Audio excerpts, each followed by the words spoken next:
एक बार की बात है, निचले हिमालय की पहाड़ियों में बसे एक छोटे से शांत गांव में भरत नाम का एक जवान लड़का रहता था। भरत अपने गुस्सैल स्वभाव और अशांत मन के लिए पूरे गांव में प्रसिद्ध था। उसका मन हर समय विचारों से भरा रहता। विचारों के इस तूफान ने उसके मन को पूरी तरह से अशांत कर रखा था।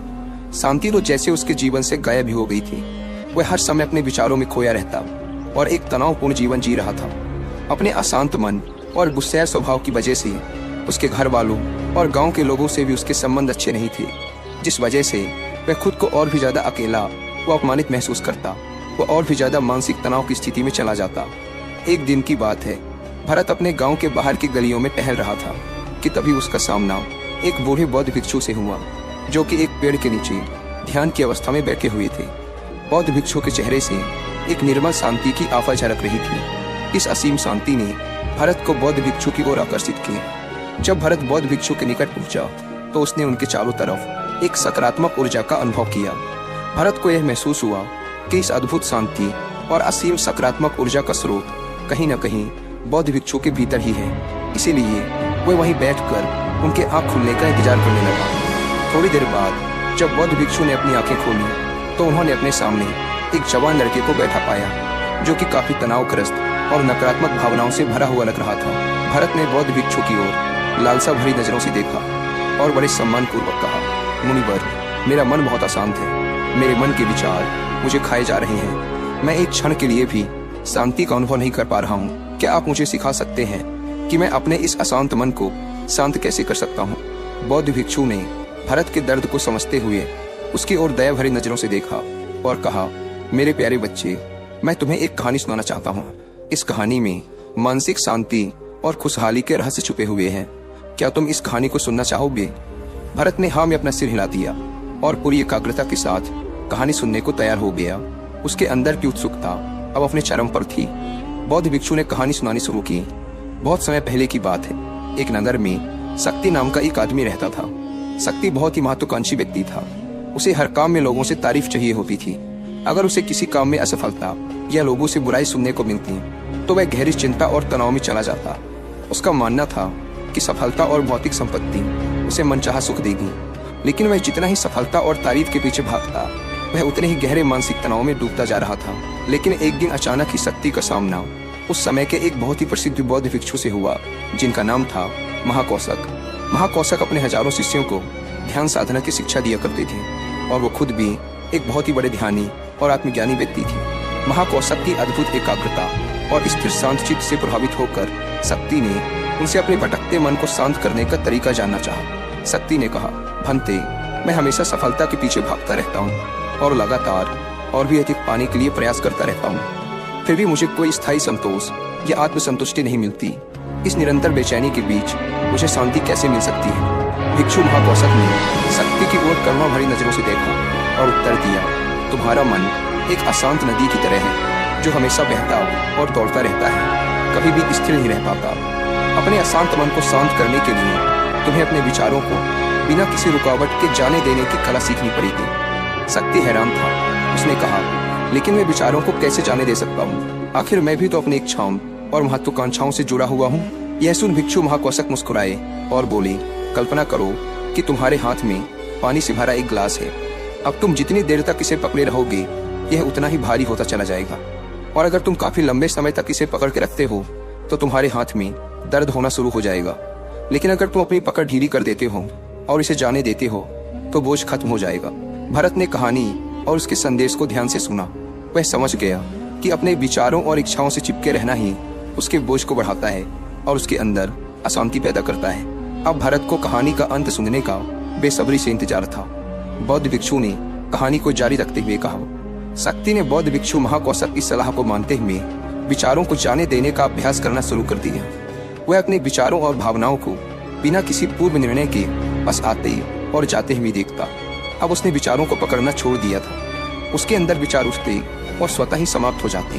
धीरे धीरे उसे महसूस होने लगा कि उसकी इच्छाएं और लगाव ही उसके सभी दुखों का कारण है। जैसे जैसे शक्ति गहरी साधना में उतरता गया, उसने पाया कि वर्तमान में रहना ही आंतरिक शांति का एकमात्र स्रोत है। वह स्वयं को वर्तमान में स्थिर करके अपने मन की निरंतर बकबक से छुटकारा पा सकता है। धीरे धीरे शक्ति का मन एक शांत सरोवर की तरह हो गया, जो अपने चारों ओर की सुंदर दुनिया को अपने में चित्रित कर लेता है। उसने जीवन की सादगी में संतोष पाकर अति महत्वाकांक्षा और भौतिक संपत्ति के प्रति अपने लगाव को छोड़ दिया। जैसे जैसे लोगों के बीच शक्ति के अंदर हुए इस अद्भुत बदलाव की खबर फैली, दूर दूर से लोग उससे मार्गदर्शन लेने आने लगे।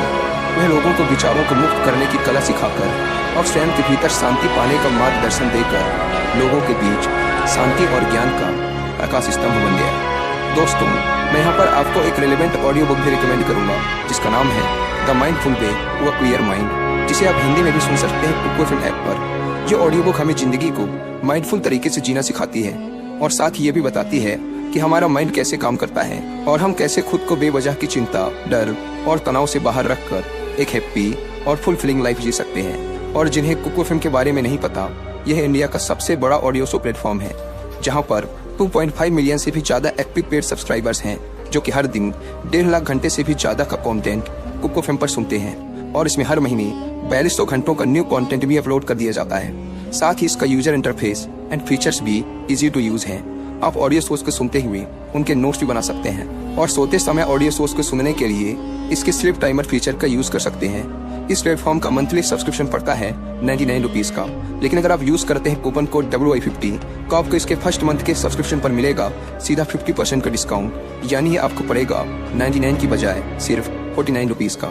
इस ऐप को डाउनलोड करने की link description and first comment पर मिल जाएगी। आइए कहानी पर वापस लौटते हैं। शक्ति और भिक्षु महाकौशक की कहानी खत्म करने के बाद बौद्ध भिक्षु थोड़ी देर के लिए मौन हो गए, ताकि भरत के अंदर इस कहानी का अर्थ गहराई से बैठ सके। भरत ने बूढ़े बौद्ध भिक्षु की ओर देखा। अब उसकी आंखों में एक नई समझ दिखाई पड़ रही थी। भरत ने धीमी आवाज में फिर एक प्रश्न किया, मुनिवर, मुझे इस कहानी में ज्ञान दिखाई पड़ा, लेकिन मैं इस कहानी की शिक्षा को अपने जीवन में कैसे लागू कर सकता हूँ? मैं अपने अशांत मन को कैसे शांत कर सकता हूँ? भरत के इस ईमानदारी भरे प्रश्न पर बौद्ध भिक्षु गर्मजोशी से मुस्कुराए और फिर बोले, अशांत मन को शांत करने का अभ्यास आत्म जागरूकता से शुरू होता है। अपने अंदर उठने वाले विचारों को देखने के लिए हर दिन कुछ समय निकालो। वो भावनाएं जो तुम्हारे मन को उत्तेजित करती हैं, उन पर ध्यान दो। देखो कि वो कैसे आते हैं और आकाश में गुजरने वाले बादलों की तरह चले जाते हैं। भरत ने अपनी आंखें बंद कर ली और बौद्ध भिक्षु के बताए अनुसार अपने विचारों का अवलोकन करना शुरू कर दिया। जैसे ही उसने अपने अंदर उठने वाले विचारों पर ध्यान देना शुरू किया, उसे महसूस हुआ कि उसके भीतर चिंताओं, निर्णयों और इच्छाओं की निरंतर धारा बह रही है।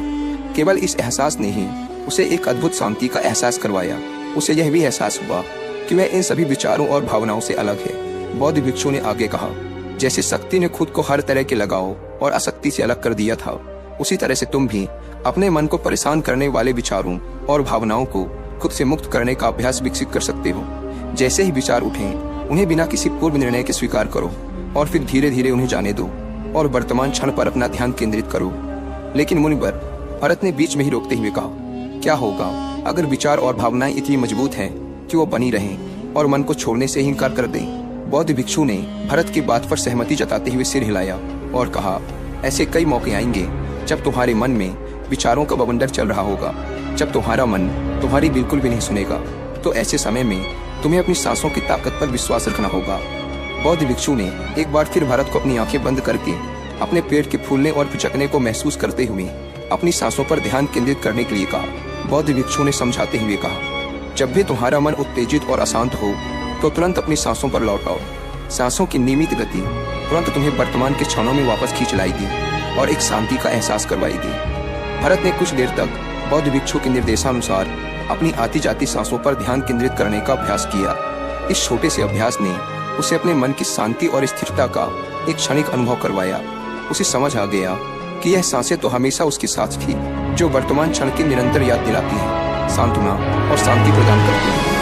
भरत के इस प्रगति को देख बौद्ध भिक्षु मंद मंद मुस्कुराए और बोले, मेरे प्यारे भरत, अशांत मन को शांत करना एक ऐसा अभ्यास है जिसके लिए धैर्य और मजबूत इच्छा शक्ति की जरूरत होती है। जैसे निरंतर व्यायाम से मांसपेशियां मजबूत होती हैं, वैसे ही नियमित अभ्यास से मन भी शांत होता है। भरत ने स्वीकृति में अपना सिर हिलाया और इस अनमोल मार्गदर्शन के लिए बौद्ध भिक्षु का धन्यवाद करते हुए उन्हें यह वचन दिया कि मैं आज से ही अपने मन को शांत करने, आसक्तियों को छोड़ने और अपने भीतर शांति पाने की इस यात्रा पर निकल पड़ूंगा।